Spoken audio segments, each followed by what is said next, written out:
देख रहे हैं डार्क फाइल्स। तो चलिए बढ़ते हैं आज की इस कहानी की ओर। वो एक क्रिश्चियन कब्रिस्तान था।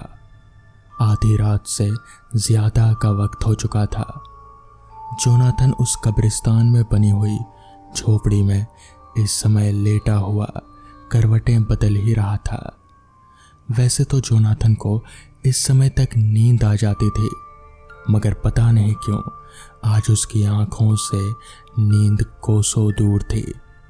वैसे तो रात के सन्नाटे जोनाथन को हमेशा डराने में नाकामयाब रहे थे, मगर आज जोनाथन को पता नहीं क्यों उस कब्रिस्तान की रात की खामोशी किसी होने वाली अनजान आशंका की अनुभूति का एहसास करा रही थी।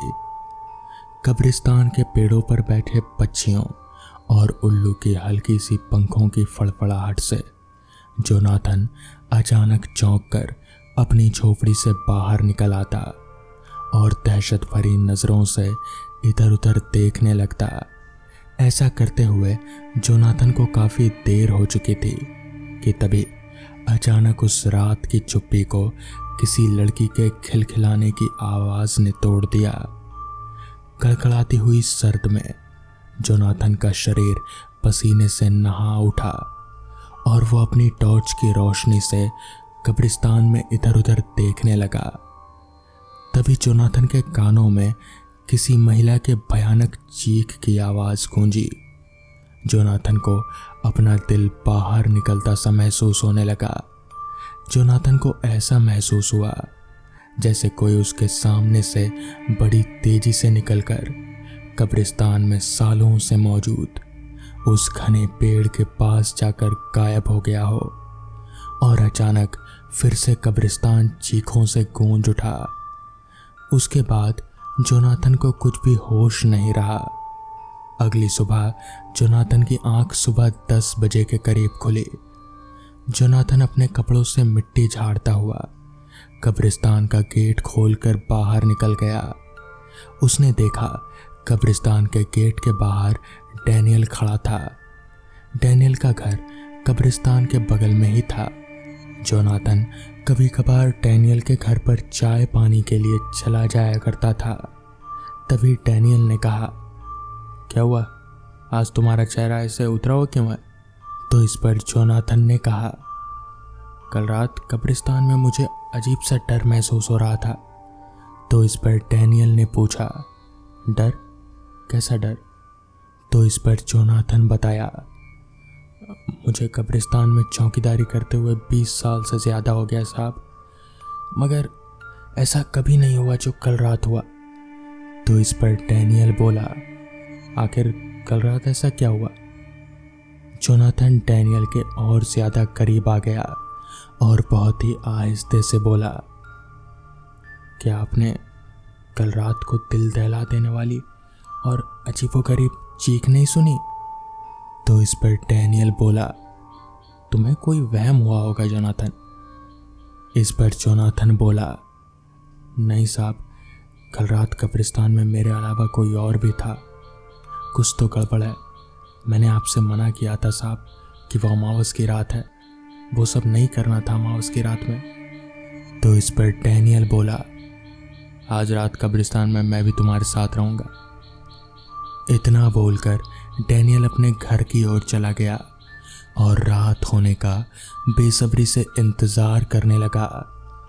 रात के करीब 10 बजे वो धीरे धीरे कदमों से कब्रिस्तान के अंदर चला गया।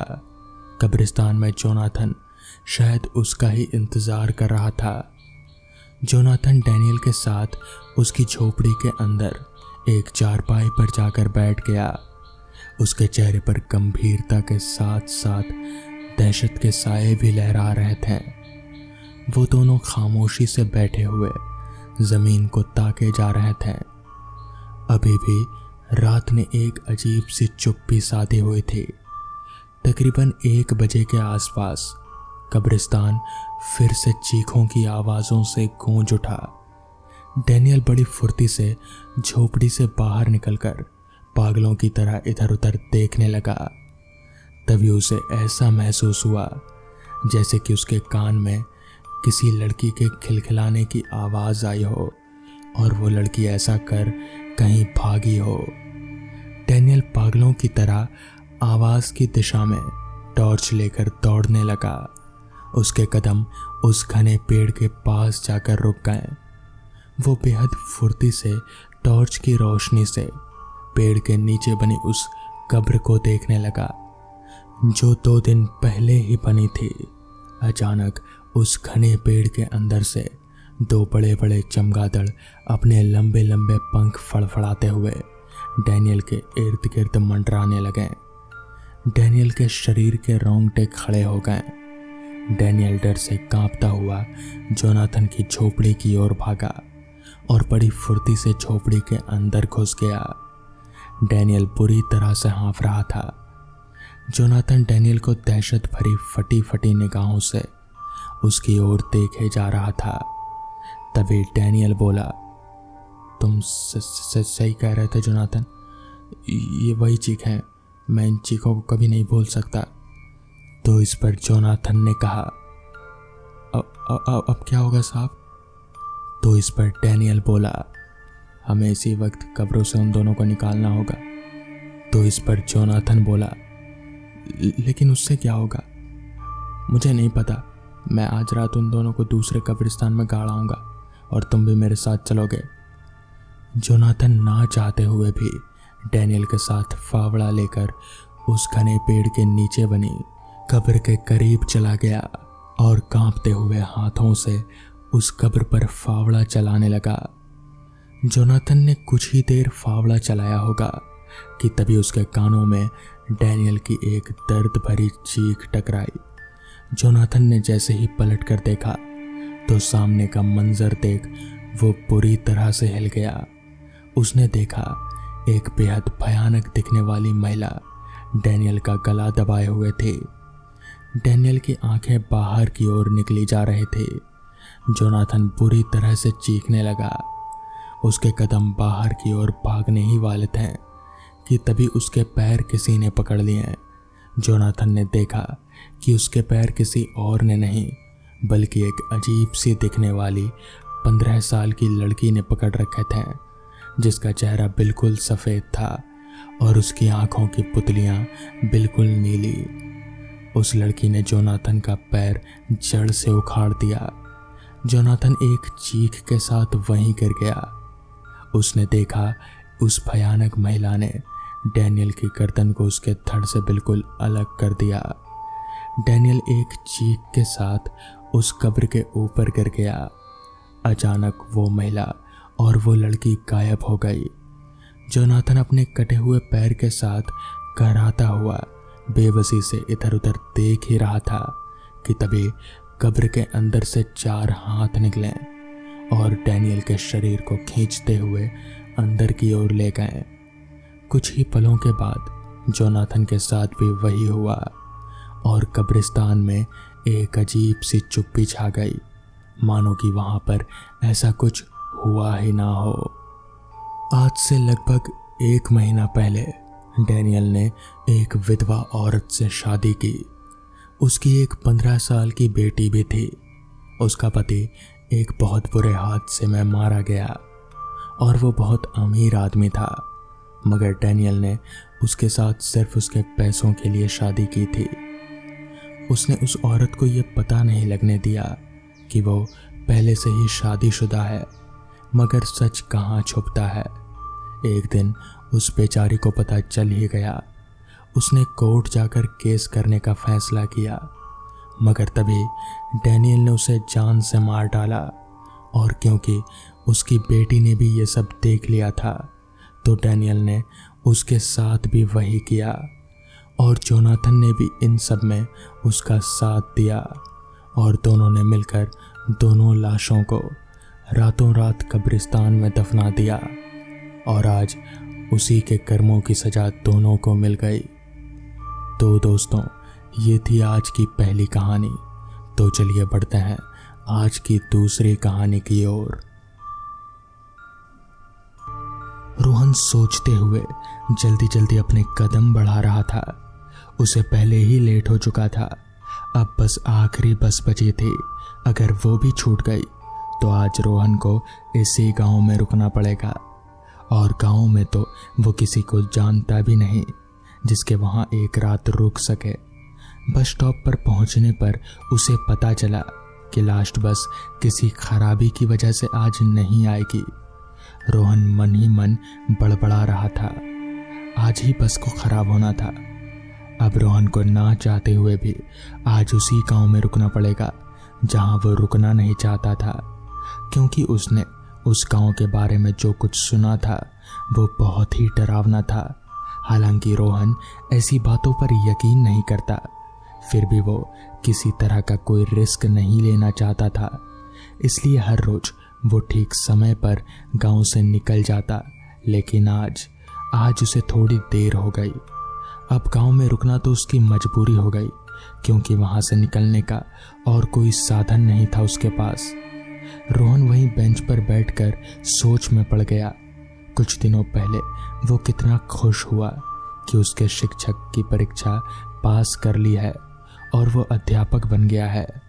घर में कितनी खुशी का माहौल बन गया था, सब उसे बधाइयां दे रहे थे। लेकिन कुछ दिनों बाद जब उसे पता चला कि उसकी पोस्टिंग एक ऐसे गांव में हुई है जहां कोई नहीं जाना चाहता, क्योंकि वो भूतिया गांव था।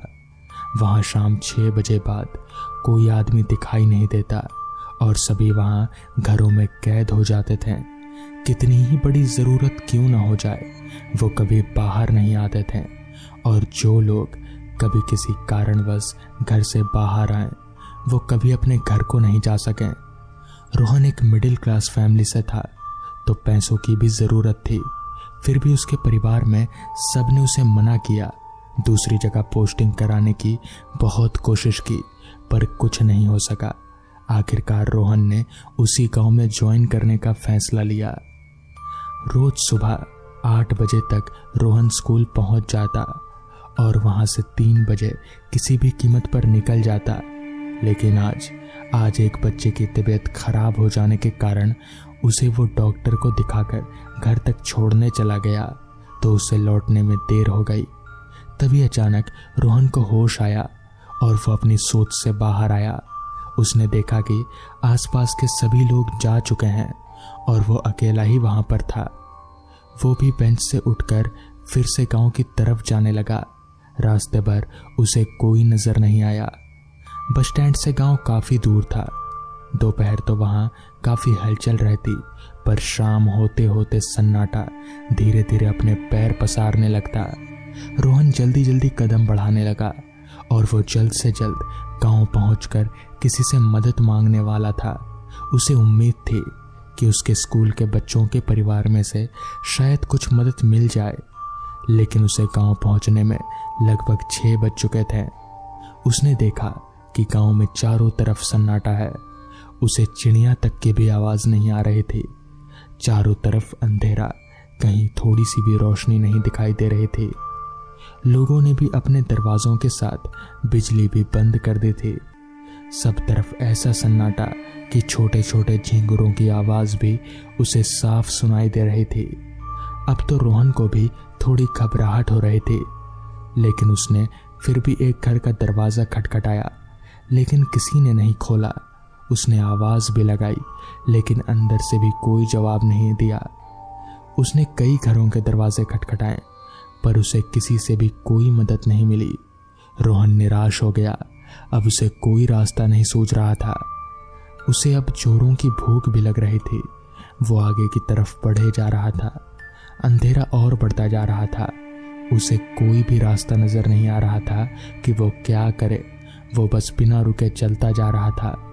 तभी उसे कहीं हल्की सी रोशनी दिखाई दी। रोहन ने उसी ओर जाने का फैसला किया। वो धीरे धीरे उस रोशनी के करीब पहुंचा तो उसने देखा कि वहां एक मंदिर है और वो रोशनी मंदिर में जल रहे एक दिए की थी, जो शायद पुजारी जाते समय जला कर गया था। रोहन को भी उस दिए की रोशनी में कुछ उम्मीद की किरण नजर आई। हर दरवाजा बंद हो जाता है, लेकिन वो परमपिता परमेश्वर, उसके द्वार कभी बंद नहीं होते। रोहन ने भी रात मंदिर में बिताने की सोचकर वो मंदिर का दरवाज़ा खोलकर अंदर चला गया। मंदिर के अंदर 2-4 दिए और जल रहे थे, तो वहाँ थोड़ी रोशनी ज़्यादा थी। आगे बढ़ने पर उसे मूर्ति के सामने कुछ फल रखे दिखाई दिए। रोहन का भूख के मारे हाल बेहाल था। उसने वो फल उठाकर खा लिए और पानी भी उसे मंदिर में ही मिल गया। अब रोहन एक जगह पर बैठ गया और उसकी थकान के कारण उसकी आंख लग गई। रात करीबन 12 बजे अचानक जोर की किसी चीज के गिरने की आवाज से रोहन की नींद टूटी। अचानक आई इस आवाज से रोहन घबरा गया और इधर उधर देखने लगा, लेकिन उसे वहां कोई नजर नहीं आया और ना ही कोई चीज जिसके गिरने की आवाज उसने सुनी थी। रोहन को प्यास लगी तो वो उठकर पानी पीने गया। उसने जैसे ही नल खोला तो नल में पानी नहीं आया, लेकिन नल के अंदर से अजीब सी आवाजें आ रही थी। रोहन डर गया और डर के कारण उसका गला सूख रहा था और उसकी धड़कनें तेज हो गईं। वो मंदिर में इधर उधर पानी देखने लगा, पर उसे कहीं पानी नहीं मिला। उसे समझ नहीं आ रहा था कि अब उसे क्या करना चाहिए। रोहन तेज धड़कनों के साथ पूरे मंदिर में घूमकर पानी की तलाश कर रहा था। उसकी प्यास बढ़ रही थी। तभी उसे एक जगह पर एक मटका रखा हुआ दिखाई दिया। रोहन ने मटके में से ही पानी पी लिया।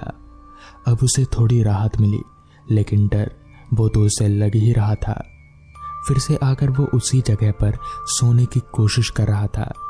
नींद तो उसकी आंखों से कोसों दूर थी, तो वो अपने घर वालों के बारे में सोचने लगा, क्योंकि वो अपना ध्यान कहीं और लगाना चाह रहा था।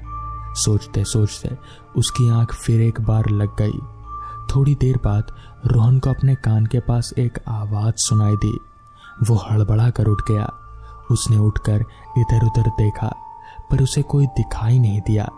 उसका बदन पसीने से पूरा भीग चुका था। अब उसे डर लगने लगा था। वो हिम्मत करके उठने की कोशिश करने लगा, लेकिन वो उठ नहीं पा रहा था, मानो डर के मारे उसके पैर भारी हो गए हों। बड़ी मुश्किल से वो खड़ा हुआ और धीरे धीरे आसपास देखने लगा। अचानक उसे एहसास हुआ कि उसके पीछे की तरफ कोई दरवाजा खटखटा रहा है।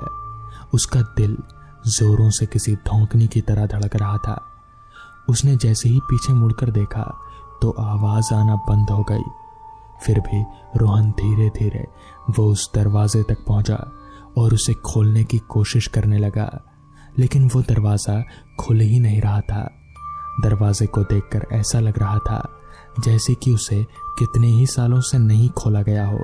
रोहन सोचने लगा कि अगर दरवाजा सालों से नहीं खुला तो अभी इसके अंदर कौन खटखटा रहा है। उसने कांपती हुई आवाज में बोला, कौन है अंदर? लेकिन अंदर से कोई भी आवाज नहीं आई। उसने 2-3 बार और पूछा, लेकिन फिर भी कोई जवाब नहीं आया। तभी उसकी नजर दरवाजे में हो रहे एक छेद पर पड़ी। वो धीरे धीरे दरवाजे की ओर बढ़ा और उस छेद में से अंदर देखने की कोशिश करने लगा, लेकिन जैसे ही उसने छेद के अंदर की तरफ देखा तो उसे दूसरी तरफ उस छेद की झांकता एक डरावना चेहरा दिखाई दिया। रोहन झटके से दरवाजे से दूर हो गया। वो बुरी तरह से कांप रहा था। अब तो एक कदम बढ़ाने की भी उसकी हिम्मत नहीं हो रही थी, जैसे कि वो वहीं जम गया हो। थोड़ी देर बाद वो आवाज फिर से आने लगी, लेकिन अब रोहन वहां नहीं जाना चाहता था। लेकिन अचानक उसने देखा कि उस छेद में से एक हाथ बाहर आ रहा था। ये देखकर तो रोहन दूसरी तरफ भागकर एक पेड़ के पीछे जाकर छिप गया, लेकिन उसका दिमाग उस तरफ ही था। वो पेड़ के पीछे से ही उधर देखने लगा। अब उसे वो हाथ नहीं दिखाई दे रहा था। रोहन को थोड़ी राहत मिली। वो अब उसी पेड़ के नीचे बैठ गया और भगवान को याद करने लगा। कुछ देर तक तो सब कुछ शांत हो गया।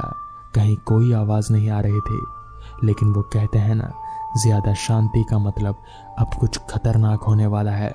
वो हाथ तेजी से निकलकर रोहन की ओर बढ़ने लगा। रोहन को समझ नहीं आ रहा था कि वो किस मुसीबत में फंस गया था, मगर तभी उसके कंधे पर पीछे से एक हाथ आया। रोहन पीछे मुड़कर देखा तो पाया कि पीछे पंडित के कपड़ों में एक शख्स खड़ा है। उसने रोहन को उस मंदिर से बाहर निकाला और कहा, तुम पागल हो क्या? इस मंदिर में रात के बाद कोई नहीं जाता। तुम्हें पता नहीं है इस मंदिर में एक पिशाच कैद है? जिसके बाद उस पुजारी ने रोहन को अपने घर ले गया और पूरी रात रोहन उसी के घर में रहा। अगली सुबह रोहन वहां से बाहर निकला। तो दोस्तों, ये थी आज की कहानी। अगर आपको यह कहानी पसंद आई हो तो वीडियो को लाइक और चैनल को सब्सक्राइब कर दें। तो मैं आपका दोस्त आर्यन जल्द ही मिलूंगा आपसे ऐसी ही नई कहानी के साथ। तब तक के लिए अपना ख्याल रखें।